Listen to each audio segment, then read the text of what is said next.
সজোরে একটা থাপ্পড় পড়ে তুবার গালে।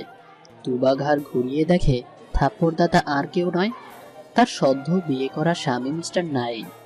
তুবা কিছু বুঝে ওঠার আগেই নাইম বলল, শরীর দেখে ইমপ্রেস করার চেষ্টাও করবে না কখনো। এখন ওটা গায়ে দিয়ে চুপচাপ রুম থেকে বেরিয়ে যাও। তুবা তাড়াতাড়ি নিজের দিকে তাকালো আর লজ্জায় পড়ে গেল। শরীরের কিছু অংশ বোঝা যাচ্ছে। ড্রেস চেঞ্জ মাত্রই করেছে, ওড়না নেওয়ার আগেই নাইম ঘরে ঢুকেছে আর এসেই চর দিয়ে দিল।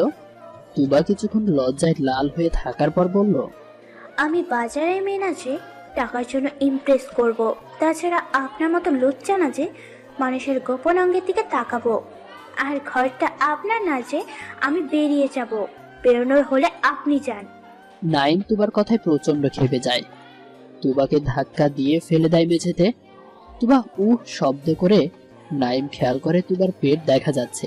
দ্রুত গিয়ে তুবার বাহু চেপে ধরে, অন্য হাত দিয়ে মুখ চেপে ধরে বলল, যা শরীরের প্রতিটি পার্ট উপভোগ করে রেখেছি তাকে নতুন করে কি ভোগ করব? তুবা চোখ বন্ধ করে ফেলে, ঘৃণাতে মুখে শুধু বলল, জানোয়ার একটা। নাইমিতা আরো রাগ করে। 5 আঙ্গুলের নখ তুবার বাহুতে গেঁথে দেয় আর রাগে ফোঁস করতে করতে বলল, জানুয়ারি তো, সেই জন্য প্রমাণ রেখে যাচ্ছে শরীরটাতে। তুবা ব্যথায় অস্থির হয়ে যাচ্ছে। সেদিকে ভ্রুক্ষেপ নেই নাইমের, শুধু দাঁত দিয়ে তুবার গলায় কয়েক জায়গায় কামড় বসিয়ে দেয়।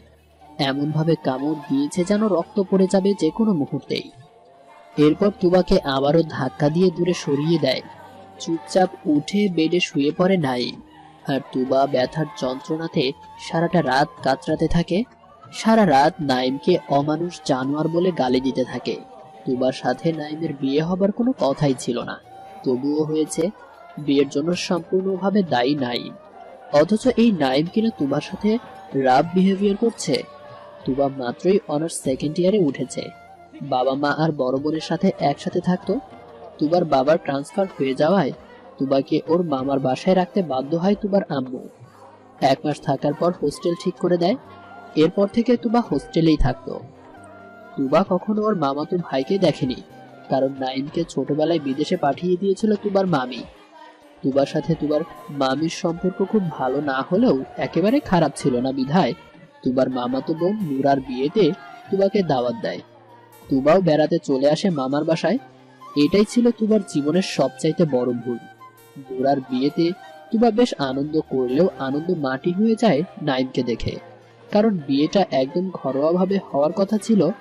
নাইম যে ছুটি পাবে আর চলেও আসবে জানলে তুবা কখনোই আসতো না বিয়েতে। নাইমের রুমে তুবাকে থাকতে দিয়েছিল, কারণ নাইম যে আসবে সেটা কেউ জানতো না। আর নাইম দেশে ফিরে আগেই নিজের রুমে চলে আসে। তখন বিকেল বেলায় তুবা বেঘোরে ঘুমোচ্ছে।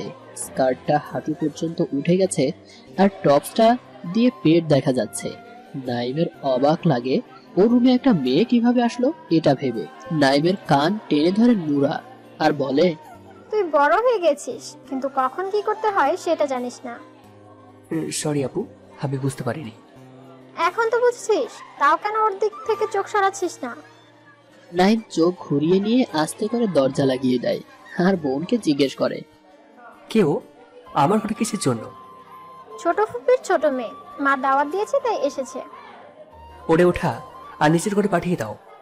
ঠিক আছে, তুই আপাতত আমার ঘরে যা। নাইম চলে আসলেও তুবার চেহারাটা বারবার নাইমের চোখে ভাসছে। কেন জানি মনে হচ্ছে অনেক দিনের পরিচয়, কিন্তু কিছুতেই মনে করতে পারছে না। নাইমের ফোনের স্ক্রিনে প্রিয়তমার নাম্বার ভেসে ওঠে। নাইম তুবার চিন্তা দূর করে প্রেমিকার সাথে কথা বলতে ব্যস্ত হয়ে পড়ে। সন্ধ্যায় নুরা ঘরে ঢুকে। তুবা তখনও ঘুমে। নুরা তুবার মাথায় টোকা দেয়। তুবা উঠে বসে। নুরা তখন বলে, ঘুমানোর সময় স্কার্ট পরে ঘুমাস কেন? আর গায়ে চাদর টেনে ঘুমালে তোর প্রবলেম কি? কেন আপু, কি হয়েছে? আহ্লাদি গলায় তুবা জিজ্ঞেস করে। কি আবার হবে? নাইম এসেছিল। তুবা চমকে উঠে। নাইম তো আসার কথা ছিল না, তাহলে হঠাৎ আসলো কেন? তাড়াতাড়ি ওড়না টেনে নিয়ে নিজেকে ঢেকে ফেলে আর নুরাকে বলে, আপু, আমি তাহলে হোস্টেলে চলে যাই, আমার এখানে থাকতে ভয় করবে। নাইম কি বাঘ নাকি ভাল্লুক? আশ্চর্য তো, তুই নিচের ঘরে থাকবি 2 দিন। তুবা মাথা নাড়ায় আর উঠে পড়ে। সবকিছু ঠিকঠাক করে গুছিয়ে নেয়। তাড়াতাড়ি করে নিচে রুমে চলে আসে। রাত 8টার দিকে মনে পড়ে গোসলের কাপড়গুলো বারান্দায় শুকাতে দেওয়া ছিল, ওগুলোতে আনতে ভুলে গেছে তুবা। তাড়াতাড়ি করে কাপড় আনতে চলে যায়। দরজাতে যেই নক করে ঢুকতে হয় সেটা ভুলে গেছে। দরজা খুলে অবাক হয়ে দাঁড়িয়ে যায় তুবা। নাইম শুধুমাত্র হাফ প্যান্ট পরে কানে ইয়ারফোন লাগিয়ে নাচছে। তুবা নাইমের এমন অবস্থা দেখে পিছু ফিরে চলে আসার সময় নাইম জিজ্ঞেস করে, কি আপু, কিছু বলবে? হঠাৎ নাইম পেছনের দিকে ঘুরে দেখে তুবা দাঁড়িয়ে। নাইমকে দেখে তুবা দৌড়ে নিচে নেমে যায় আর হাঁপাতে হাঁপাতে নুরার সামনে গিয়ে বলে, আপু, সর্বনাশ হয়ে গেছে। আমার কাপড়গুলো তো ভাইয়ার ঘরের বারান্দায়। আরে ধুর, ওগুলো আমি তোর ঘরে দিয়ে আসলাম না। সব দিছো, কিন্তু একটা ছোট কাপড় পরে গেছে মনে হয়। কি বলিস? ঠিক আছে, চল আমার সাথে, নিয়ে আসতে হবে। নাইম ঘরে শুয়ে আছে তখন নুরা ঢুকে বলে, অলওয়েজ শুয়েই থাকবি নাকি বাইরে কিছুক্ষণ করে হলেও বেড়াবি? তোমাদের শহর কি ঘোরার মতো শহর? হ্যাঁ, বাইরে থাকতে থাকতে দেশ তো ভালো লাগবেই না। বাইরে পাঠিয়েছিলে কিসের জন্য? এখন মেনে নিতেই হবে। এই তো বারান্দায় আমার কিছু জিনিস আছে, নিয়ে আয় তো। বলে তুবাকে ডাক দেয় নুরা। তুবা সংকোচ করে ঘরে ঢুকলেও তাড়াহুড়ো করে বারান্দায় গিয়ে কাপড় নিয়ে নুরার সামনে আসে। নুরাকে তখন নাইম বলে, ও আচ্ছা, ও তাহলে মেইড। নুরা চোখ দুটো বড় করে নাইমের দিকে তাকালো। ততক্ষণে তুবা বেরিয়ে গেছে। তুবার খুব খারাপ হয়ে যায়। কেউ কখনো ওকে মেড বলবে ও ভাবতে পারেনি। নুরা নাইমকে ধমক দিয়ে বলল, ওকে তুই মেইড বললি কেন? আমি ভালো করে জানি ওর কাপড় ছিল ওগুলো। ন্যাকামি করে তোমাকে কেন ডাকতে হবে? আমি কি ওকে ছেড়ে দেবো নাকি? বড় বোনের সামনে কি যাতা বলছিস? আশ্চর্য তো, আমরা এই সুযোগে যদি সামান্য কথাকে ফান হিসেবে দেখতে না পারি তো আধুনিক হয়ে লাভ কি হলো? আধুনিকতার নামে নোংরামি বন্ধ কর নাইম। বিদেশে সবকিছু ওপেন, তাই দেশে এসে স্বভাব চেঞ্জ করি কিভাবে বলো? নুরা ভালো করেই জানে নাইমের সাথে তর্ক করা বৃথা, তাই চলে আসে তুবার ঘরে। এসে দেখে তুবা মুখ চেপে কান্না করছে। নুরা তুবার মাথায় হাত দেওয়ার সাথে সাথে ভয়ে কুঁকড়ে যায় তুবা। নুরাকে দেখে শান্ত হয়। নুরা তুবাকে বলল, তুই কি পাগল নাকি? ও তোর সাথে ফাজলামো করেছে। আপু, আমি কাল সকালে চলে যাব। ওনাকে আমার খুব ভয় করে। কেন? তুবা চুপ হয়ে যায়, পরে বলল, উনি বিদেশি, বিদেশিদের আমার ভয় লাগে। উফ, তোরা সবগুলি ঢঙ্গি। আমাকে তো ভয় পাইয়ে দিয়েছিলে। কাল বিয়ে শেষ হবার পর চলে যাস, ওকে? তাই হবে। কিরে তুবা, তুই কোথায় যাবি বলছিস? তুবার মামি হঠাৎ রুমে ঢোকে। তুবাও চমকে যায় কথা শুনে। ওহ মামি, আপনি? আমি তো ভয় পেয়ে গিয়েছিলাম। যেখানে যাবি যাস, পরশুর আগে যাবি না কিন্তু। কেন মামি? নুরার বিয়ে ঘরোয়াভাবে হবে বলে আত্মীয় ডাকিনি। ওকে একা পাঠাতে পারবো না। আমি আর তোর মামা যাব ও বাড়িতে। তোকে ঘর গোছাতে হবে আর কি। কিন্তু নাইম ভাইয়া আছে যে। তুবার চোখে মুখে বিস্ময়। ও কাল থাকবে না বলছে, ওর বন্ধুর জন্মদিনের পার্টিতে যাবে। তুবা মনে মনে ভাবছে, জন্মদিন না ছাই, যাবে তো গার্লফ্রেন্ডের সাথে ডেটে। মামিকে সান্ত্বনা দিয়ে বলল, আচ্ছা মামি, থাকবো। এই না হলে ভালো মেয়ে, নুরার বিয়ের পর তোর জন্য পাত্র খুঁজবো। থাম। তুবা একটু লজ্জা পেয়ে উঠে চলে যায়। নুরার বিয়ে খুব সিম্পল ভাবে সম্পন্ন হয়, কারণ নুরার বিয়ে বারবার ভেঙে যেত। কারণটা আজও অজানা বলেই গোপনে বিয়ে ঠিক করে বিয়ে দিয়ে দেয় নুরার পরিবার। বিয়ে শেষ হওয়া মাত্রই নাইম পার্টিতে যাবে বলে বেরিয়ে যায়। নুরাকে সহ তুবার মামা মামিও যায়। তুবা আর একজন কাজের মেয়ে ঘর পাহারায় থাকে। কাজের মেয়ের উপর তো আর পুরো ভরসা করা যায় না, সেজন্যই তুবাকে রেখে যাওয়া। তুবা কি আর জানতো একা থাকা তার জন্য কাল হয়ে দাঁড়াবে? রাত 1টার দিকে কলিং বেলের শব্দে তুবা লাফিয়ে ওঠে। লেহেঙ্গা খুলতে শুরু করেছিল মাত্র। সবকিছু গোছাতে গিয়ে সময় হয়নি ড্রেস চেঞ্জ করার। ওড়নার সেফটি পিন খোলা মাত্রই কলিং বেল বাজে। তুবা ওড়নাটা পেঁচিয়ে দরজার কাছে গিয়ে দেখার চেষ্টা করে কে এসেছে। দুটো ছেলেকে দেখে তুবার খুব ভয় পায়। দরজা না খুলে দাঁড়িয়ে থাকে হাঁ হয়ে। বাইরে থেকে আওয়াজ আসে, দরজা খোল প্লিজ, নাইমের অবস্থা ভালো না। তুবা ভয় কাটিয়ে দরজা খুলে দেয়। নাইম ঘরে ঢুকে টলমল ভাবে। ভেতরে এসেই তুবার গায়ের উপর ঢলে পড়ে। নাইমের বন্ধু বলল, ভাবি আমি গেলাম, ও আজ একটু বেশি গিলে ফেলেছে, সাবধানে থাকবেন। তুবা অবাক হয়ে গেল, ওকে ভাবি ডাকলো কেন? আর এই ছেলেটা কিভাবে ঘরে নিয়ে যাবে সে চিন্তায় মাথায় ঘুরপাক খাচ্ছে। কাজের মেয়ে রিনা এসে দরজা লক করে দেয় আর তুবাকে বলল, চলেন আপা, ওনারে ঘরে রেখে আসি। তুবা রিনাকে বলল। একাই দিয়ে আসি ওনাকে।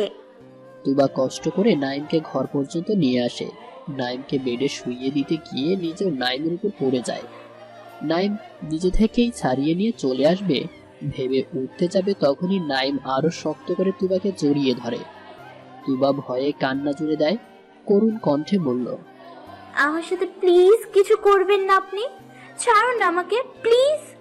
নাইম আরো শক্ত করে ধরে তুবাকে, বলল, প্লিজ রাইসা, আমাকে ছেড়ে যেও না, আমি তোমাকে ছেড়ে বাঁচতে পারবো না। বলে তুবাকে অসংখ্য চুমু দিতে শুরু করে নাইম। তুবা যতই ছাড়াতে চাচ্ছে, নাইম ততই তুবাকে রাইসা ডাকছে আর সারা শরীর ছুঁয়ে দিচ্ছে। একটা সময় তুবার ওড়না সরিয়ে দেয় নাইম, তুবাকে অজস্র চুমু দিতে শুরু করে। তুবা ছাড়ানোর জন্য ছটফট করতে শুরু করে। লেহেঙ্গা সরে গিয়ে পেট বেরিয়ে গেছে তুবার। পেটে হাত ঘোরাতে শুরু করে নাইম। তুবা নিচে বাঁচার জন্য নাইমের হাতে কামড় দেয়। নাইম হাত আলগা করলে তুবা ছুটে চলে আসে, তবে ভাগ্য ভালো না থাকায় নাইম আবার ধরে ফেলে। তুবার চিৎকার শুনে রিনা ছুটে আসলেও রিনাকে ধাক্কা দিয়ে ফেলে দেয় নাইম। এত জোরে ধাক্কা দেয় যে রিনা পড়ে গিয়ে মাথায় আঘাত পায় প্রচন্ড। সেন্সও হারিয়ে ফেলে রিনা। তুবা ভয়ে কাঁদছে। নাইম যে এত হিংস্র হয়ে যাবে বুঝতে পারেনি সে। নেশা করে এসে যা ইচ্ছে তাই করছে, কিছুতেই সরাতে পারছে না তুবা। তুবাকে আবার নাইম বেডে ফেলে দিয়ে নিজেও তুবার উপর লাফ দেয়। তুবা ব্যথায় মা বলে চিৎকার করে। নাইম জোর করে সারা রাত নিজের পুরুষত্ব খাটায় তুবার উপরে। এত অত্যাচার সহ্য করতে না পেরে অজ্ঞান হয়ে যায় তুবা। বেলা 10টায় নাইমের ঘুম ভাঙে। নিজেকে তুবার সাথে অন্তরঙ্গ অবস্থায় দেখে মাথায় যেন আকাশ ভেঙে পড়ে। তুবাকে সব ড্রেস ঠিক করে পরিয়ে দেয়, নিজেও ট্রাউজার পরে নেয়। তুবাকে কয়েকবার ডাকার পরও সেন্স ফিরে পায় না তুবা। নাইম পাশে থাকা গ্লাস থেকে তুবার চোখে মুখে পানি ছিটা দেয়। তারপরেও না উঠায় নাইম খুব চিন্তায় পড়ে যায়। গালে আস্তে করে থাপ্পড় দিতে শুরু করে। নিজের উপর নিজের রাগ লাগছে, কিভাবে এমন নিচু কাজ সে করতে পারলো। তুবার কিছুক্ষণ পর সেন্স ফিরে আসে। নিজেকে নাইমের কোলে দেখতে পেয়ে নাইমকে ধাক্কা দিয়ে উঠে যেতে গিয়ে দুর্বলতার জন্য পড়ে যায়। খাটের কোনায় হালকা আঘাত পায় আবারও। নাইম তাড়াতাড়ি তুবার মাথা চেপে ধরে বলল, বেশি লাগেনি তো? তুবার ঘৃণা হচ্ছে খুব। নাইমের গালে থাপ্পড় দিয়ে বসে, চেঁচিয়ে বলল, জানোয়ার কুত্তা, ছাড় আমাকে। নাইমের ইগোতে খুব লাগে। তুবার মুখ চেপে ধরে বলল, তোর মতো মেয়েটির সাথে এমনই হওয়া উচিত, যা করেছি বেশ করেছি।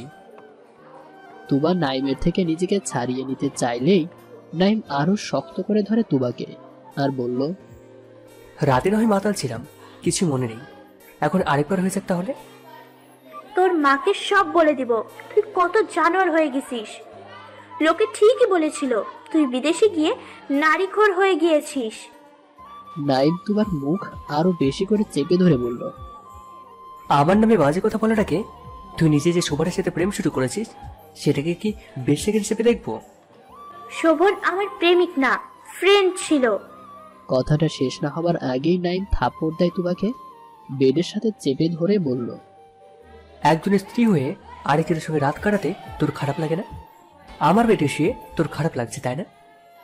তুবা বুঝতে পারছে না নাইম কি বলছে, তাই জিজ্ঞাসুক ভাবে বলল, আমি কারো স্ত্রী না, আমার নামে যা শুনেছেন সব মিথ্যা অপবাদ। নাইম তুবার চুলের মুঠি ধরে বলল, যদি প্রমাণ করতে পারি তোকে সেদিনই খুন করব। এদিকে নাইমের ফোনে বারবার রিংটোন বাজছে। নাইমের আম্মু বারবার ফোন দিচ্ছে। নাইম ইচ্ছে করেই ধরছে না এতক্ষণ। নাইম ভালো করেই জানে রিনা সব বলে দিয়েছে, সেজন্যই বারবার ফোন আসছে। নাইম ফোন অফ করে দেয়। তুবা আস্তে করে উঠে দাঁড়ায়।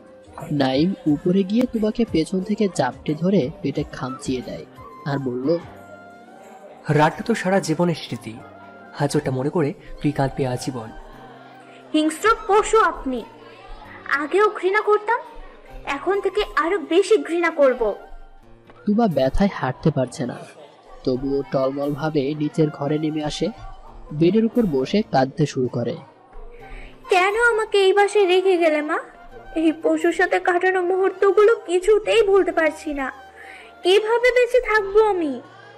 হঠাৎ মনে হয় মরে যাওয়াই ভালো হবে ভেবেই একটা ওড়না দিয়ে ফ্যানের সাথে ফাঁস তৈরি করে তুবা। তুবার গালে জোরে থাপ্পড় দেয় নাইম। এরপর বুকে জড়িয়ে ধরে বলে, তোর মাথা ঠিক আছে? কি করতে যাচ্ছিলি তুই? তোর কিছু হয়ে গেলে আমার কি হবে ভেবে দেখেছিস?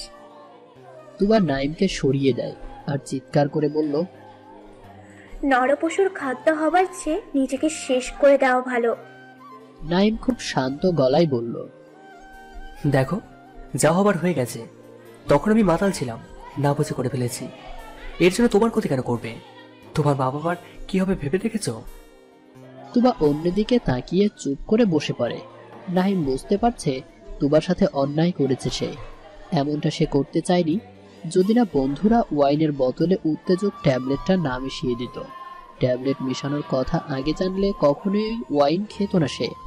আফসোস করতে করতে তুবার হাত ধরে নাইম। মাথা নিচু করে বলল, বিয়ে করা ভাই, তবু সুইসাইড করো না। কখনো না, করার হলে তখনই করতাম। নাইম বুঝতে পারে তুবা সব ভুলে গেছে। নাইম তুবার চোখে চোখ রেখে বলে, তখন হয়নি, এখন হবে। আজ তোমাকে বিয়ে করব। আমার তোমাকে অপছন্দ না। বিয়ে করলে তুমি সুখেই থাকবে। আর যদি মনে হয় আমার সাথে থাকবে না, সেপারেশন নেবে, আপত্তি নেই, দিয়ে দেবো। তুবা বলল, একটা ধর্ষককে বিয়ে কখনোই করব না। দেখো তুপা, এই ঘটনা রিনা জানে। ও 5 কান করবে। তুমি তো জানোই মেয়েটা রেডিও, যা হয় তার ডবল গুজব ছড়ায়। সমাজ এত বাজে, আবার প্রবলেম হবে না, হবে তোমার। কটু কথা শুনতে শুনতে তুমি বেঁচে থেকেও মৃত্যু হয়ে যাবে। সেজন্যই মরে যাওয়াই ভালো। মৃত্যু কখনো সমাধান হতে পারে না। যদি তাই হতো তো আত্মহত্যা মহাপাপ হতো না। তুবা উঠে দাঁড়ায়, দৌড়ে রুম থেকে চলে যেতে চায়। তখন নাইম দৌড়ে গিয়ে তুবাকে আটকায় আর বলল, ভালোভাবে বিয়ের প্রস্তাব দিলাম, না শুনে কাজটা ভালো করলে না। এর শাস্তি তুমি পাবে। জোর করে বিয়ে করবো তোমাকে। তুবা জোর করে বলে। আমার লাশকে বিয়ে করিয়েন। নাইম তুবাকে আবারও থাপ্পড় দেয় আর বলে, মরার কথা তুই বলবি না। তোকে মরতে হলে আমার হাতেই মরতে হবে। নাইমের আম্মু মিসেস রেবেকা বেগম তখনই তুবার ঘরে এসে উপস্থিত হয়। নাইমের উদ্দেশ্য বলল, তোকে জন্ম দিয়ে ভুল করেছি। আম্মু, এটা আমাদের দুজনের বিষয়, তুমি না করিও না প্লিজ। বাড়িটা এখনো তোর বাবার। আমার স্বামীর বাড়িতে বাড়াবাড়ি কিছু হবে আর আমি চুপ করে বসে থাকবো? তো থাকো তোমার বাসায়, তোমাকে নিয়ে অন্য জায়গায় থাকবো। আপনার সাথে কোথাও যাব না। ছাড়ুন আমাকে আপনি। তুবা আবার রেগে কথাটা বলল। নাইম ওর আম্মুর সামনেই তুবাকে বুকের মাঝে চেপে ধরে ফিসফিসিয়ে বলল, বেশি বাড়াবাড়ি করো না, নইলে কাল রাতে সিসিটিভি ফুটেজ বের করবো। গোটা দুনিয়া দেখার আগে তোমার বাপ মা দেখবে। তুবার চোখ দুটো নিচের দিকে তাকিয়ে বলল, ছি। নাইম তুবার হাত ধরে বাইরে নিয়ে যেতে চাইলেই তুবার মামি তুবাকে বলল, বাইরে যাস না, তোরা বস, তোদের বিয়ের ব্যবস্থা বাড়িতেই করছি। তুবা প্রথমে না চাইলেও বিয়ে করতে বাধ্য হয়। এত কিছুর পর বাসর রাতে ঢুকে নাইমের থাপ্পড় খেয়ে তুবার ঘৃণা আরো বেড়ে যায়। বিয়ের পরদিন ঘুম থেকে উঠে কোনো রকম শাওয়ার নিয়ে বেরিয়ে আসে তুবা। নাইম তখনও ঘুমে আছে দেখে দরজা খুলে বাইরে বের পায়। বিয়ের পর নতুন বউয়ের ভেজা চুল, গলায় আদরের চিহ্ন, এ যেন সোনাই সোহাগা। নুরা এসেই তুবাকে বলল। তুবা হঠাৎ গলায় ওড়না দিয়ে ঢেকে দেয় আর মনে মনে ভাবছে, এটা ভালোবাসার চিহ্ন নাকি অত্যাচারের চিহ্ন, তা যদি বুঝতে। মুখে কিছু না বলে মুখ মলিন করে দাঁড়িয়ে থাকে। অতঃপর বলল, আমি হোস্টেলে ফিরে যেতে চাই। প্লিজ আটকাবেন না আপু। তুই এবারের বউ হতে আগে থেকে চাইতিস, আর আজ যখন তোর উদ্দেশ্য সার্থক তখন তুই চলে যেতে চাইছিস। তুবার মামা কথাটা বলল। তুবা মাথা নিচু করে বলল, তখন আপনার ছেলে আমাকে ভালোবাসতো, আমিও তাকে পছন্দ করতাম, কিন্তু এখন তাকে ঘৃণা করি। আর যাকে ঘৃণা করি তার সাথে ঘর করা যায় না, তাও যদি চরিত্র ঠিক থাকতো। কথাটা বলার সাথে সাথে তুবার চুলের মুঠি ধরে নাইম। ঘুম থেকে উঠে এসেই তুবার চুল ধরে টেনে নিয়ে ঘরে যায়। তুবা ব্যথায় কোকিয়ে ওঠে, তবুও পাষাণের মন গলে না। বেডের উপর ধাক্কা দিয়ে ফেলে দেয়। দরজা বন্ধ করে তুবার হাত ঘুরিয়ে ব্যথা দেয় তুবাকে। তুবা এক হাতের নখ দিয়ে নাইমের গালে আঁচড় দিয়ে বলল, ছোট লোক কোথাকার, লাগছে আমার, ছাড় বলছি। নাইম তুবার মুখ চেপে ধরে বলল, একদম চিল্লাবি না, গলা টিপে মেরে ফেলবো। তোর সাহসে কিভাবে আমার আব্বুর সামনে আমার চরিত্র নিয়ে কথা বলিস? তোর চরিত্র ঠিক আছে তো? আমি কোনো পাপ করিনি। তাহলে শোভনের সাথে তোর খোলামেলা ভিডিও কোত্থেকে আসলো? একদম মিথ্যা অপবাদ দিবেন না, আল্লাহর গজব পড়বে। ধ্বংস হয়ে গেছি শুধু তোকে ভালোবেসে। আর কি চাস তুই? ভালোবাসা মাই ফুট, আপনাকে আমি ঘৃণা করি। বলে তুবা নাইমের মুখে থুতু দেয়। নাইম সাথে সাথে তুবার 2 হাত পেছনের দিকে ঘুরিয়ে মুচড়ে দেয় আর চিৎকার করে বলল, তোকে নিয়ে ঘর করার জন্য বিয়ে করিনি। তোর বিশ্বাসঘাতকতা শাস্তি দিতে দিতে আমি বিয়েটা করেছি। কথাটা তুই মাথায় ঢুকিয়ে নে। তুবা কেঁদে ওঠে। এত কষ্ট যে সহ্য করতে পারছে না সে। দিনগুলি ভালোই ছিল, একদম স্বপ্নময়।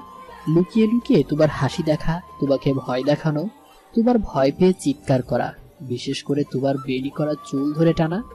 তুবার নাকটা খাড়া, উজ্জ্বল শ্যামলা চেহারা, চোখ দুটো গভীর কালো, ঘন চোখের পাপড়ি, ঠোঁট চিকন সরু, ঠোঁটের কোনায় ছোট্ট একটা তিল।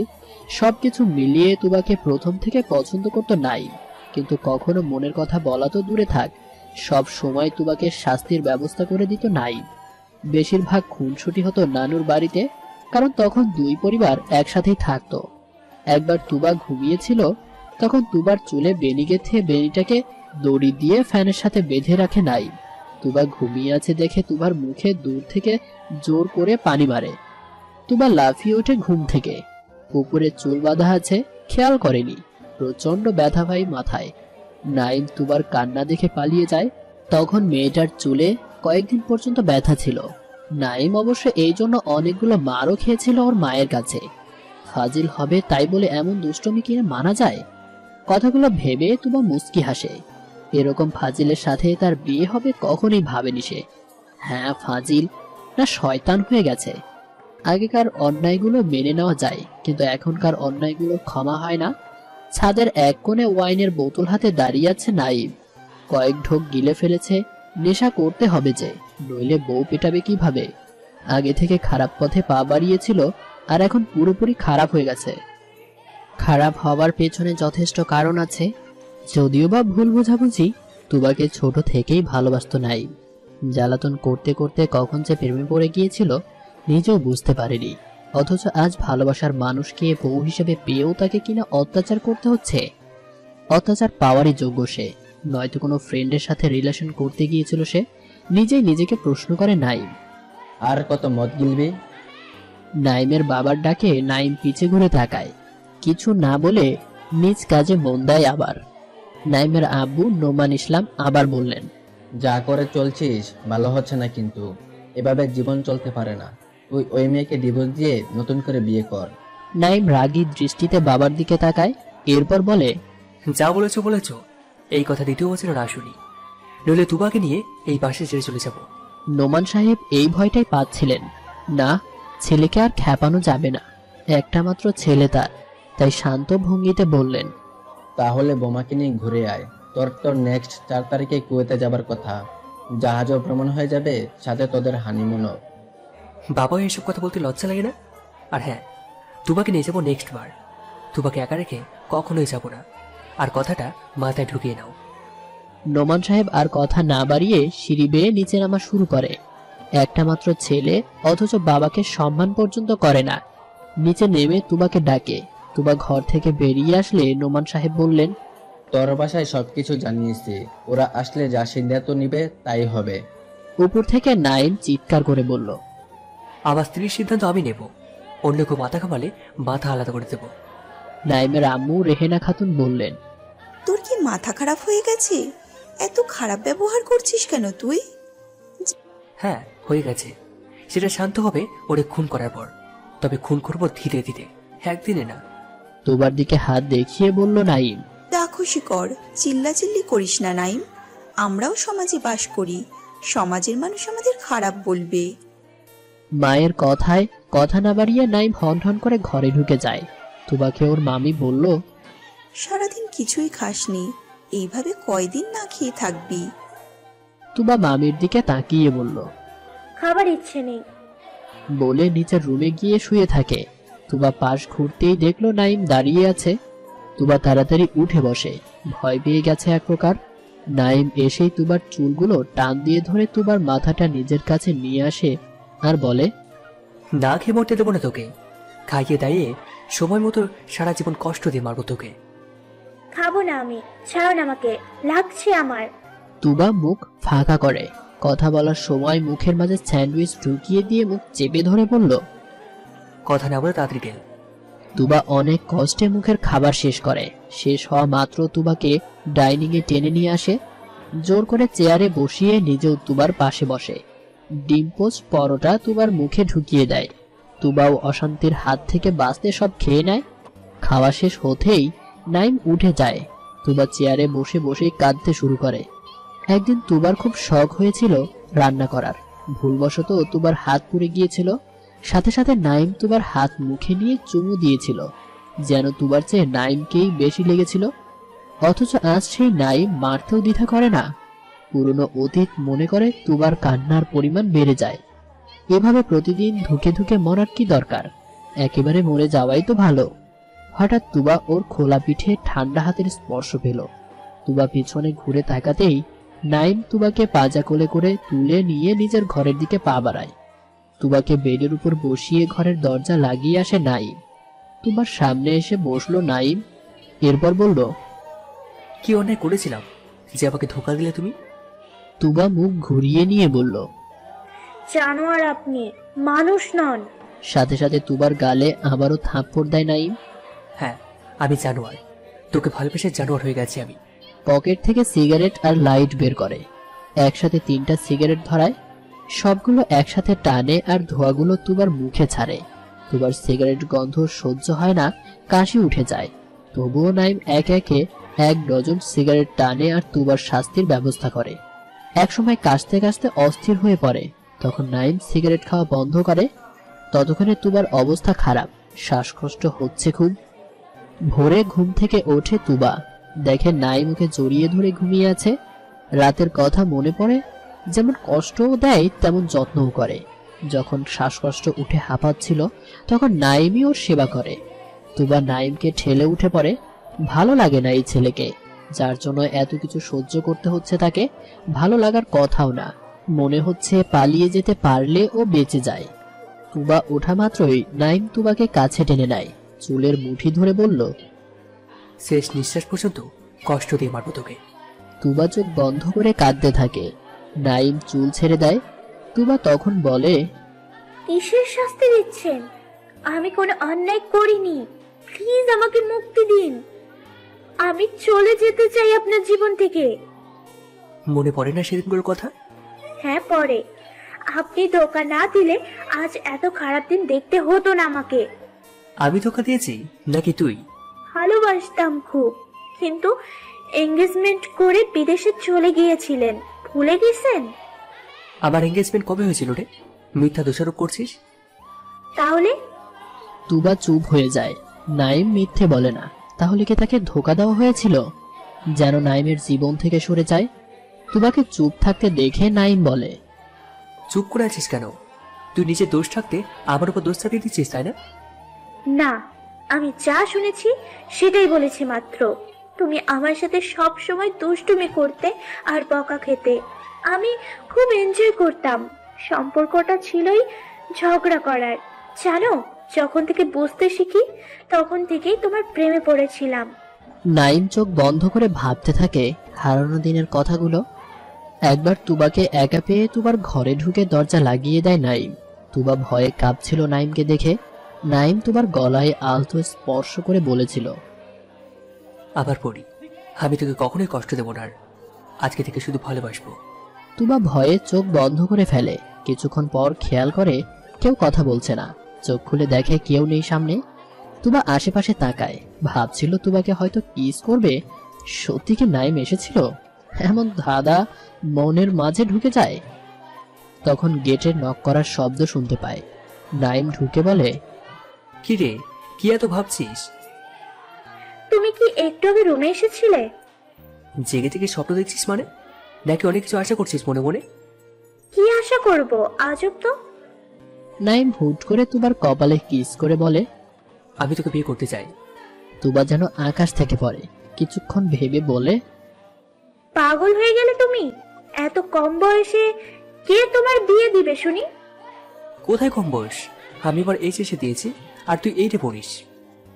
যাও গিয়ে মামাকে বলো, লাথি দিয়ে বিয়ের ভূত দূর করে দিবে। তোর মামাকে কেন বলা লাগবে? তুই রাজি থাকলেই হবে। তুই কি আমাকে ভালোবাসিস না বল? এভাবে বিয়ে হয় না। তুমি এমন পাগলামি করো কিসের জন্য? তুই বিয়ে করবি কিনা সেটা বল আগে। তুবা অনেকক্ষণ চুপ থেকে বলল, কিভাবে? চল আমার সাথে। তুবার হাত ধরে টেনে নিয়ে বাইরে আসে নাইম। একটা রিক্সা ঠিক করে নেয়। তুবা যেন আজ অজানার উদ্দেশ্যে যাচ্ছে। কিছুক্ষণ পর একটা বাড়ির সামনে রিক্সা এসে থামে। একজন মধ্যবয়স্ক লোক বেরিয়ে আসে। ওনাকে নাইম চাচ্চু বলে জড়িয়ে ধরে। কিছুক্ষণ পর তুবাকে নিয়ে ওনার বাসায় ঢুকে।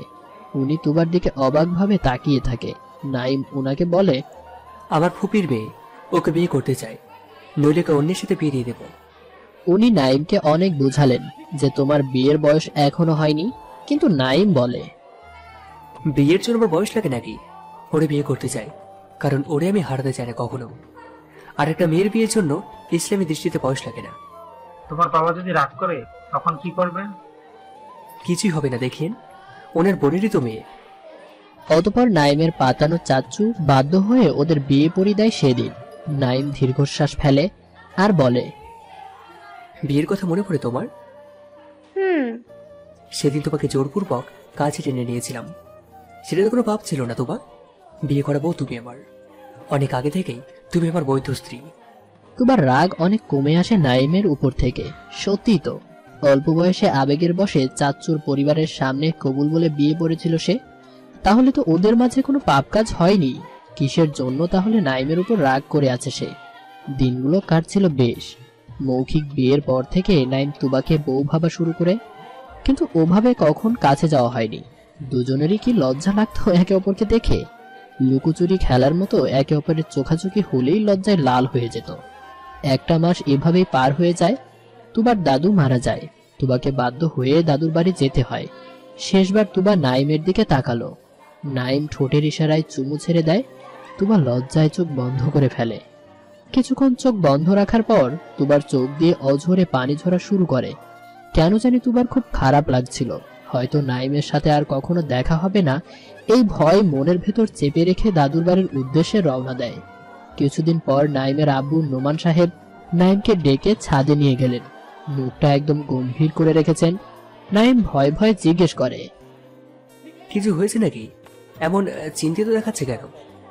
একটা ঝামেলা হয়ে গেছে গ্রামে, কিভাবে যে কথাগুলো বলি। চিন্তা হচ্ছে, বলে ফেলো তাড়াতাড়ি। আমি বাবা হিসেবে বুঝি, তবাকে তুই পছন্দ করিস, তাই বলে একটা চরিত্রহীনা মেয়েকে তুই ছি ছি ছি নাইম। নাইম চিৎকার করে বলে, ও চরিত্রহীনা নয়। নিজের বোনের মেয়েকে এত নিজ কথা তুমি বলতে পারলে? গ্রামের সবাই জানে, পারলে ওর গ্রামে গিয়ে জিজ্ঞাসা করে আসিস। ও একটা ছেলে, কি যেন নাম? ও হ্যাঁ, শুভ। এর সাথে এক রুমে ধরা পড়েছে, কি বিশ্রী অবস্থায়। ছি ছি ছি নাইম, বোনের মেয়ে বলতে লজ্জা লাগে রে। কি মিথ্যা বলছো তুমি? তোমার কথা আমি বিশ্বাস করি না। একটা ছবি দেখায় নাইমকে, যেখানে তুবা অন্য ছেলের সাথে খারাপভাবে জড়িয়ে শুয়ে আছে। নাইম ছবিটা দেখা মাত্র ছাদের উপর বসে পড়ে। জোরে জোরে চিৎকার করে কাঁদতে শুরু করে। প্রতিটি কথায় তুবার উপর রাগ দেখিয়ে চিল্লাচ্ছিল। তখন নোমান সাহেব বললেন, তোমার সবকিছু থেকে মুক্ত হওয়ার প্রয়োজন। তুমি হায়ার এডুকেশনের জন্য বিদেশে চলে যাও। ওখানে গেলে ওই পাপী মেয়েকে ভুলে থাকতে পারবে। হ্যাঁ, তাই যাব। বাইরে গিয়ে মেয়েদের নিয়ে ইচ্ছে মতো ফুর্তি করব। বলে হনহনিয়ে নিচে নেমে আসে নাইম। এসে ঘরের দরজা লাগিয়ে দেয়। কয়েকটা দিন পর নাইম সত্যি বিদেশে চলে যায়। তুবার উপর শত রাগ বুকে চেপে নাইম আবার তুবার গলা চেপে ধরে, জোর করে বলে, কেন তুই স্বপ্নের পিছনে গিয়েছিলি? তুই একবার বললে কি তোর চাহিদা পূরণ করতে পারতাম না? তুবা নাইমের গালে থাপ্পড় মেরে দেয়।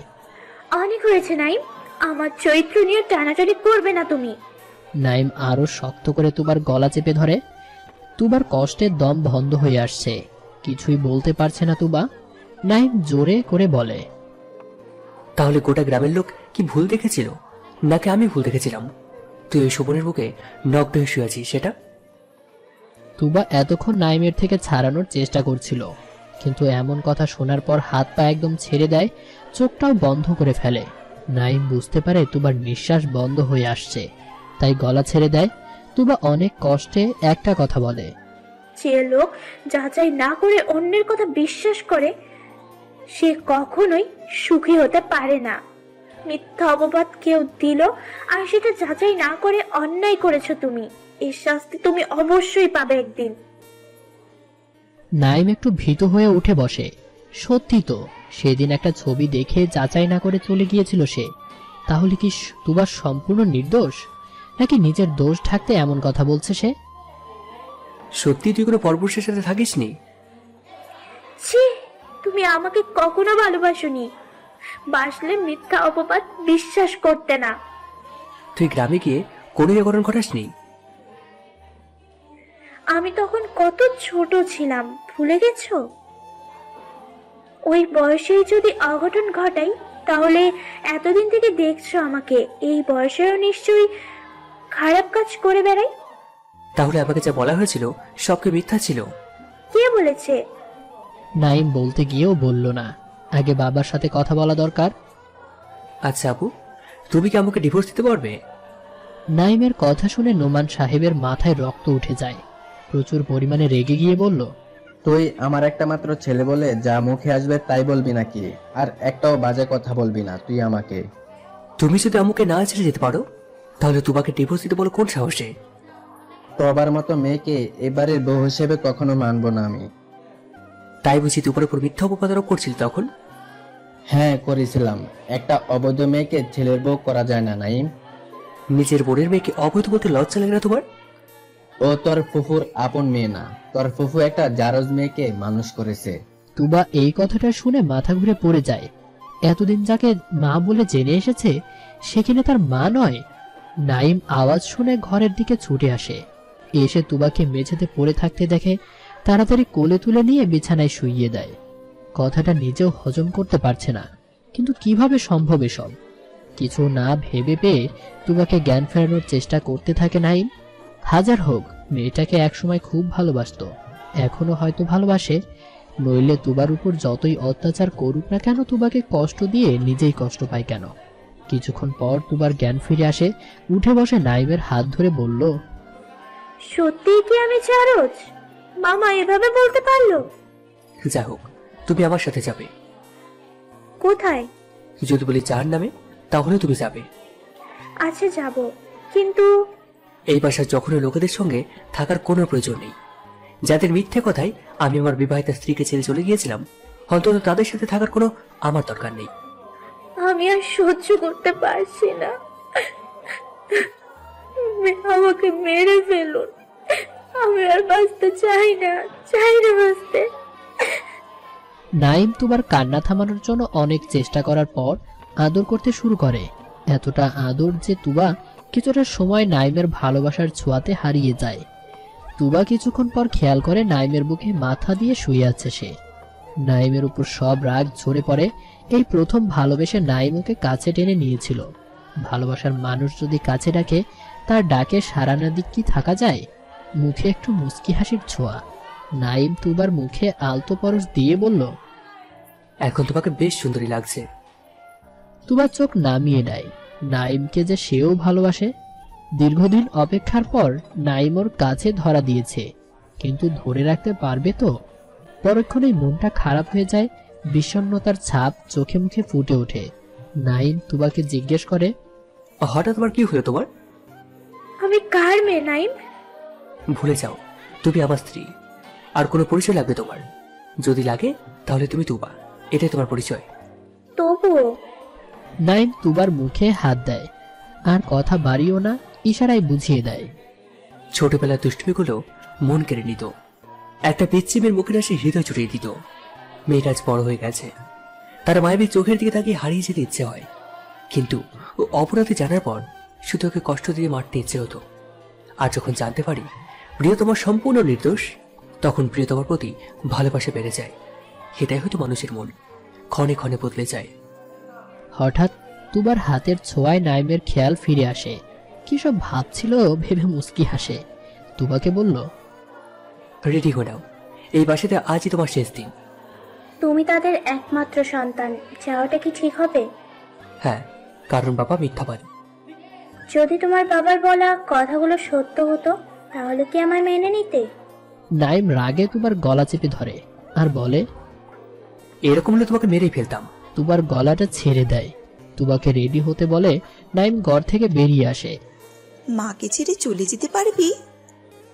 নাইমের মায়ের কথায় নাইম পিছু ফিরে যায়। যেতে তো হবেই। তুই যে তুবাকে এত ভালোবাসতিস, আগে বলিসনি কেন? বললে কি করতে? বাবার থেকে এক ধাপ এগিয়ে গিয়ে কি তুবাকে মেরে ফেলতে? বিয়ে তো করিয়ে দিতে পারতাম। তুবাকে কি এখন আমি বিয়ে করেছি, নাকি 5 বছর আগে বিয়ে করেছি? বাবা সে বিয়ের কথা জানার পর তুবাকে আমার জীবন থেকে সরিয়ে দেওয়ার চেষ্টা করেছে, আর সম্পূর্ণ ব্যাপার তোমার কাছ থেকে চেপে রেখেছে। নইলে তোমরা তুবাকে আপুর বিয়েতে দাওয়াত দিতে না, তোমার সাথে দেখা হতো না, আর বিয়ে তো দূরেই ছিল। কিছুক্ষণ অবাক হয়ে কথা শুনে নাইমের আম্মু পরক্ষণেই বলে, তাহলে যাওয়ার আগে আমাকেও নিয়ে যাস। আগে ওকে নিয়ে যাই, তুমি যাওয়ার হলে পরে যেও। এখন প্লিজ মন খারাপ করো না। তুবাকে নিয়ে ঘর থেকে বেরিয়ে আসে নাইম গন্তব্য বন্ধুর বাসায়। সবকিছু ঠিকঠাক করে তুবাকে নিয়ে বাইরে চলে যাবে। গাড়ি থেকে নামার সময় তুবার নাম ধরে কেউ ডাকে। তুবা পেছনে ফিরে তাকাতে দেখে শোভন। তুবা এড়িয়ে যাওয়ার চেষ্টা করলে নাইম জিজ্ঞেস করে, উনি কে? তুবা ভয়ে ভয়ে বলে, ক্লাসমেট। ততক্ষণে ছেলেটা কাছে চলে আসে। এসে নাইমের উদ্দেশ্যে বলে, আপনাকে ঠিক চিনলাম না, কে আপনি? নাইম ভ্রুকুচকে বলে, আপনি তুবাকে কিভাবে চেনেন? আরে আমি শোভন, ওর বয়ফ্রেন্ড। ওর বাসায় তো আমাদের বিয়ের কথা পাকা করে রেখেছি। নাইম তুবার দিকে তাকালো। তুবা ভয়ে চুপসে গেছে। নাইম তুবার গালে জোরে করে থাপ্পড় দেয়। তুবার দু চোখ দিয়ে জল গড়িয়ে পড়ে। মাথা নিচু করে অঝরে কাঁদছে মেয়েটা। এতটা অবিশ্বাস নিয়ে কি ঘর করা যায়? তুবাকে আবারও নিজের বাসায় এনে ইচ্ছে মতো আঘাত করে নাইম। কারণ একটাই, ছবিটা দেখা শোভন আর এই শোভন পুরোপুরি দেখতে একই রকম। তুবা যতবার কিছুই জানে না বলছে, ততবারই নাইম তুবাকে চড় থাপ্পড় এমনকি ঘুষি পর্যন্ত মেরেছে। মারের চোটে মেয়েটা অজ্ঞান হয়ে পড়েছিল এতক্ষণ। জ্ঞান ফিরে আসা মাত্র কিছুক্ষণ আগের ঘটনা নিয়ে কাঁদতে শুরু করে তুবা। বাইরে প্রচুর বৃষ্টি হচ্ছে, সাথে বজ্রপাত। কিন্তু এই বৃষ্টি তুবার হৃদয় ছুঁচ্ছে না। বজ্রপাতের শব্দেও ভয় লাগছে না, শুধু বুকের মাঝে হাহাকার বয়ে চলেছে। কিভাবে একটা মানুষ এত নির্দয়ভাবে মারতে পারে? অনেকটা কষ্ট করে তুবা উঠে দাঁড়ায়। আয়নার সামনে নিজেকে একবার দেখে নেয়। গালে থাপ্পড় দেওয়ার জন্য রক্ত জমাট বেঁধে গেছে। নাকের নিচে রক্ত জমে আছে, হাতে কালশিটে পড়েছে কালো হয়ে।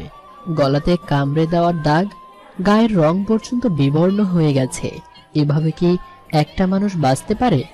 কষ্ট করে বাথরুমে গিয়ে শাওয়ার ছেড়ে দেয়। গায়ে পানি পড়াতে জ্বলছে শরীরটা। তারপরও গোসল সেরে দিয়ে ফ্রেশ হয়ে বেরিয়ে আসে। জায়নামাজ বিছিয়ে নামাজ শেষ করে, কোরআন শরীফ পড়ে একটু। কিছুক্ষণ পড়ার পর নিজেকে আর ধরে রাখতে পারে না। কান্নার জল গড়িয়ে পড়ছে। স্বামীর অবিশ্বাস নিয়ে কিভাবে সে ঘর করবে? কিছুক্ষণের মাঝে নাইম ঘরে ঢুকেই তুবাকে মুখ খারাপ করে গালি দিয়ে বলে, তোর মতো কখনো নামাজ হবে না, পবিত্র কোরআন শরীফ তোর হাতেও রাখা যাবে না। বলে তুবার সামনে থেকে কেড়ে নেয় নাইম। তুবা শুধু একবার বলল, আমি সজ্ঞানে কখনো পাপ করিনি নাইম। তাহলে কি অজ্ঞান হয়ে শোভনের বিছানায় গিয়েছিলি? আম্মু শুধু শোভনের সাথে বিয়ে ঠিক করে রেখেছিল, কিন্তু বিশ্বাস করো আমি ওকে মোটেও পছন্দ করতাম না। তাহলে ওর বিছানায় গিয়েছিলি কেন? নাইম প্লিজ বিশ্বাস করো আমাকে। তোকে বিশ্বাস করা আর পতিতা যদি বলে সে নিষ্পাপ, তাহলে একই কথা হবে। তুবা শুধু উচ্চারণ করে। ছি। অন্যদিকে তাকিয়ে মুখ ঘুরিয়ে নেয় তুবা। ঘৃণা হচ্ছে তার, খুব ঘৃণা হচ্ছে নিজেকে, ঘৃণা হচ্ছে নাইমকে, যে কিনা অন্যের কথা বেশি বিশ্বাস করে। তুবা উঠে দাঁড়ায়। ঘর থেকে বেরিয়ে যেতে লাগলে নাইম পায়ে পাড়া দেয়। এতে তুবা পা পিছলে পড়ে যায়। মাথাটা কেটে গিয়ে ব্লাড বের হতে শুরু করে। নাইম তুবাকে ওভাবে ফেলে রেখে বেরিয়ে যায়। আবার নিচে নেমে দেখে ফুপু দাঁড়িয়ে আছে। দেখেও না দেখার ভান করে বেরিয়ে যায় বাসা থেকে। তুবার আম্মু তুবাকে নিয়ে হসপিটালে আসে। মেয়েটা নিজের না হলেও বড্ড আদরের। এই বাসাতে এসে মেয়েটাকে এত নির্যাতন সহ্য করতে হচ্ছে দেখে মায়ের চোখে জল গড়িয়ে পড়ে। 24 ঘন্টা পর তুবার জ্ঞান ফিরে আসে। মাথায় 5টা সেলাই পড়েছে, অনেকটাই কেটে গিয়েছিল। এতক্ষণ ঘুমের ঔষধ দিয়ে ঘুম পাড়িয়ে রাখা হয়েছিল, নইলে কাটা জায়গাগুলোতে অনেক পেইন হতো। জ্ঞান ফিরে মায়ের হাত বুকে জড়িয়ে কান্না করছে মেয়েটা।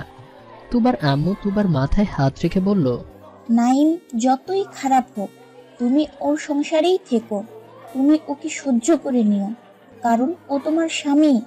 তুমি যদি ওকে ছেড়ে যেতেও চাও তাহলে সমাজ তোমাকে খারাপ বলবে। মেয়েরা স্বামীর ঘরে ঢুকে বউ হয়ে আর বের হয় লাশ হয়ে। যদিও তুমি অনেক ভালো একটা মেয়ে, তবুও কপালে দোষ পড়লে তোমাকে নিয়ে বাজে কথা বলতে খারাপ মানুষদের বাঁধবে না। সমাজ কি বললো সেটাই দেখবে আম্মু, আমার সুখটাও কি দেখবে না? নাইম, ও ওর ভুল বুঝতে পারবে, দেখো তখন তুমি অনেক সুখী হবে। তুবা চোখ বন্ধ করে অনুভব করে সমাজের নির্মমতা, কিছুই করার নেই, তার মেনে নিতেই হবে। যদি তুমি নীরবে সহ্য করো স্বামীর অত্যাচার, হবে না কবু দ্বন্দ্ব, বিন্দাস করিতে পারিবে সংসার। নারী যদি তুমি হও স্পষ্টবাদী, কারো অন্যায়ের প্রতিবাদ, পাবে না কো সুখ, লেগে রবে সারাক্ষণ ঝগড়া বিবাদ। হবে ছোট সমাজের কাছে তুমিই হবে খারাপ, নিজের মাতা পিতা পর্যন্ত তোমায় করবে দোষারোপ। আফসোস, কেউ শুনবে না তোমার আর্তনাদ, চোখ বন্ধ করে সব সহ্য করাই তোমার কাজ। তোমার নেই কোনো অস্তিত্ব, নেই অধিকার, মাথা নিচু করে বাঁচার তুমি দাবিদার। তুবার মুখে এমন কড়া কথাগুলো শুনে তুবার আম্মু বলল, তুমি নাইমের সাথেই থাকতে বাধ্য, কারণ তুমি আর একা নও, তোমার মাঝে তুমি বহন করছো আরেকটা প্রাণের অস্তিত্ব। মায়ের কথা শুনে নিজ অজান্তেই পেটে হাত দেয় তুবা। সত্যিই তো সে মা হবে, বিশ্বাস করতে পারছে না। কিন্তু নাইম যদি ওকে মেনে না নেয়? সত্যি যাচাই ক্ষমতা তুমি হারিয়ে ফেলেছো নাইম। আজ তোমাকে কিছু কথা বলি যেগুলো কেউ কখনো জানে না। নাইমের আম্মু নাইমের উদ্দেশ্যে কথাগুলো বলে ফেলো, আমি শুনছি। তুবাকে তুমি ভালোবাসতে আমি বুঝিনি, বিয়ে করেছিলে তাও বুঝিনি, কেন বিদেশে গিয়েছিলে তাও বুঝিনি। আমি তো তোমার মা হবারই যোগ্য না। তবে কিছু গোপন কথা জানি যা প্রকাশ করা জরুরি। যখন তুবা তোমার ফুপির গর্ভে মাত্র 1 মাস, তখন তুবার আব্বু গুলি খেয়ে মারা যায়। তুহা মানসিক আঘাতে ঘরবন্দি হয়ে গিয়েছিল, কারণ ওরা বিয়েটাই করেছিল লুকিয়ে। কারো কাছে বিয়ের কথা প্রকাশ করতে পারেনি, বাচ্চার কথা কিভাবে প্রকাশ করবে, তাও যখন হাজবেন্ড আর দুনিয়ায় নেই তখন। আমি বুঝে গেলাম মেয়ে হিসেবে লুকোনোর চেষ্টা করেও লাভ হয়নি। 7 মাস পর ধরা পড়ে যায়। তোমার বাবা তুহাকে ইচ্ছে মতো পেটায়, তুহা অজ্ঞান হয়ে পড়ে যায়। সাথে সাথে আমরা হসপিটালে নিয়ে যাই। তুবাকে অপরিপক্কভাবে জন্ম দিয়ে তুহার মৃত্যু হয়। তুবা তোমার ফুপিরই মেয়ে, তবে বড় ফুপি নয়, ছোট ফুপির মেয়ে, যে ছোট ফুপিকে তুমি চেনোই না। তুবাকে তোমার বড় ফুপি নিজের মেয়ের মতোই লালন পালন করেছে, কখনো মায়ের অভাব বুঝতে দেয়নি। তবে তোমার বাবা কখনো তুবাকে মেনে নিতে পারেনি। তার ধারণা তুবার জন্যই নিজ বোনকে হত্যা করেছে সে। তুমি এসব কি বলছো? একজন ভাই কিভাবে তার বোনকে হত্যা করেছে? ঠিক যেভাবে তুমি তুবাকে পিটিয়েছ সেভাবেই।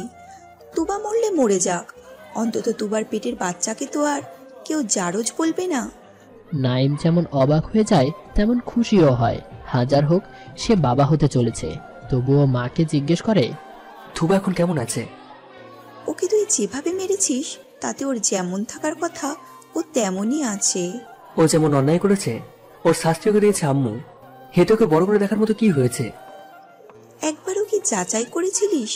সত্যিটা কি জানার চেষ্টা করেছিলি? সত্য কি বলো? তুবাকে তোমার বাবা অবৈধ মেয়ে ভাবে, তাই উনি কখনো চায়নি তুবা তোমার বউ হোক। যখন তোমার চাচ্চু বিয়ের কথা তোমার বাবাকে বলে, তখনই তোমার বাবা তুবাকে সরানোর চেষ্টা করে, যার ফলে তুবাকে এই মৃত্যু যন্ত্রণা ভোগ করতে হচ্ছে। তুবাকে ঘুমের ওষুধ দেওয়া হয়। তুবা ঘুমিয়ে পড়লে ওর ঘরে একটা ছেলেকে ঢুকিয়ে দেয়, কিছু ছবি তোলে আর মেয়েটাকে বানায় চরিত্রহীনা, শুধুমাত্র তোমার চোখে। অন্য কেউ এই ঘটনা জানে না। বিনিময়ে শোভন নামে ছেলেটার সাথে তুবার বিয়ে ঠিক করে রাখে তোমার বাবা, কারণ ঘটনার জানাজানি হয়ে গেলে সম্মান চলে যেত ওনার। তাই চুপিচাপে ঘটনা ধামাচাপা দেন উনি। তুবার বাবা মা নিজেদের সম্মান রক্ষার্থে বিয়েতে রাজি হয়ে যায়। বিয়েও ঠিক করে তুবার অনার্স শেষ করার পর, কারণ তুবা তখন অনেক ছোট ছিল। অত ছোট মেয়েকে বিয়ে দিলে কেস হয়ে যেত তখন। তুবা ওইসব ঘটনার কিছুই জানতো না। তোমার বাবাই বলতে নিষেধ করে দিয়েছিল।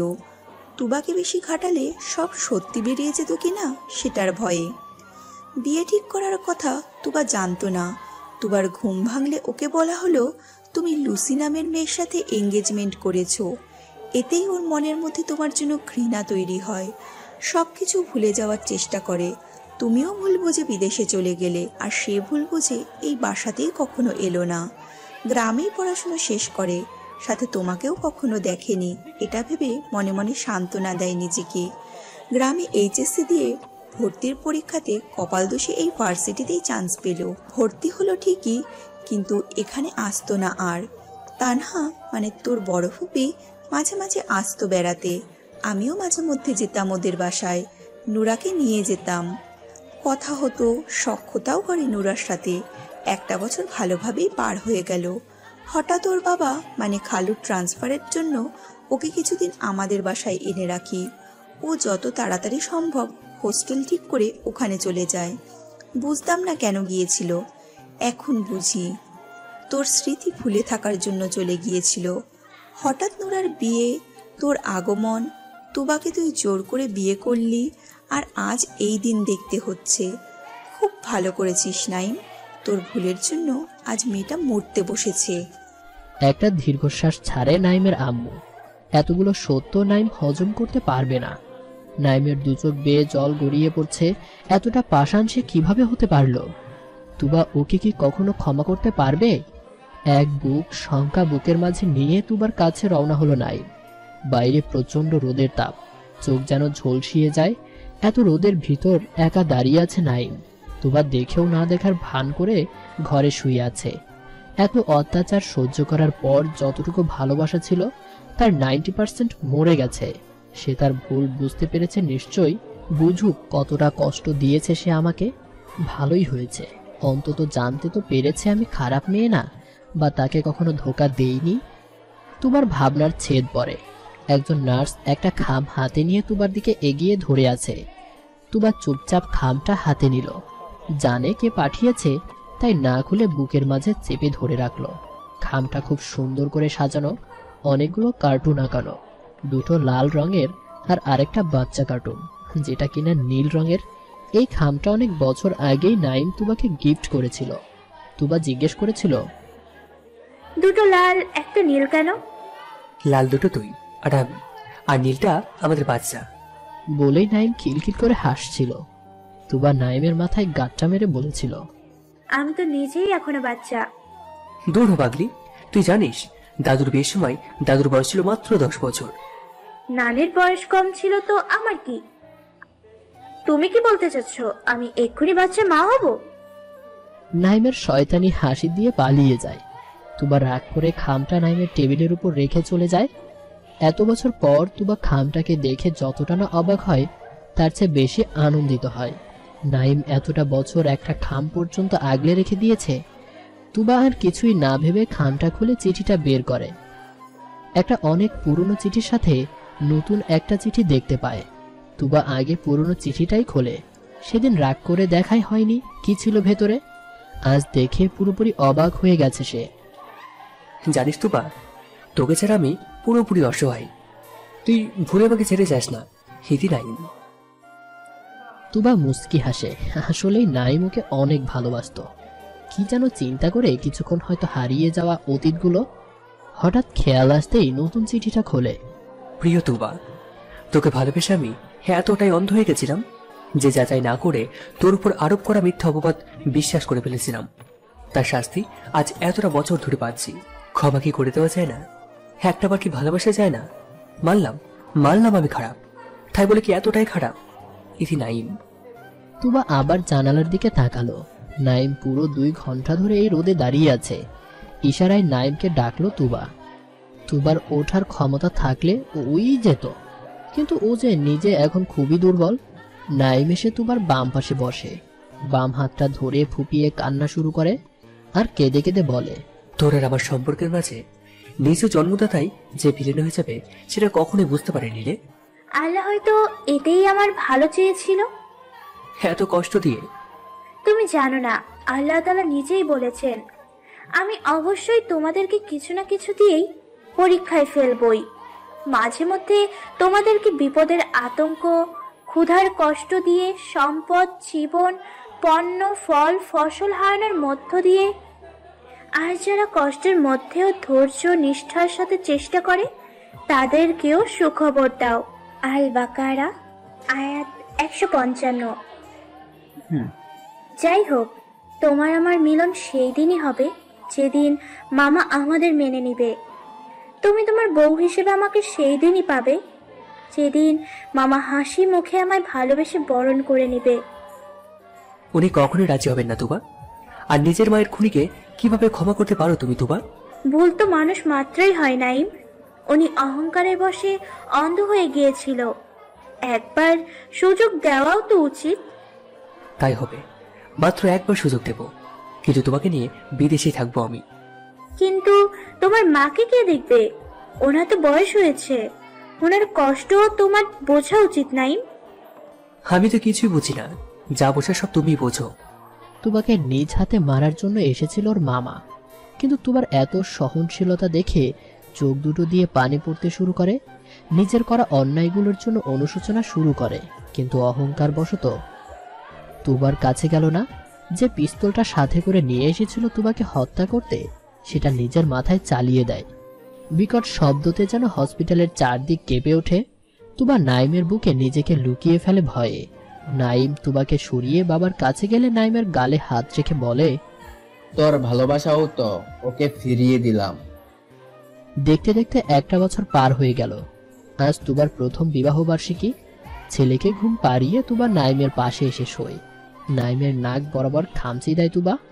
নাইম তুবাকে বলে, প্রতিদিন একটা করে আঁচড় না দিলে শান্তি পাও না? মনে করো প্রতিদিন একটু করে প্রতিশোধ নিই। তাই বুঝি? বলতেই তুবার ঠোঁট নিজের দখলে নিয়ে নেয় নাইম। ওদের ভালোবাসার রাজ্যে হারিয়ে যায় ওরা।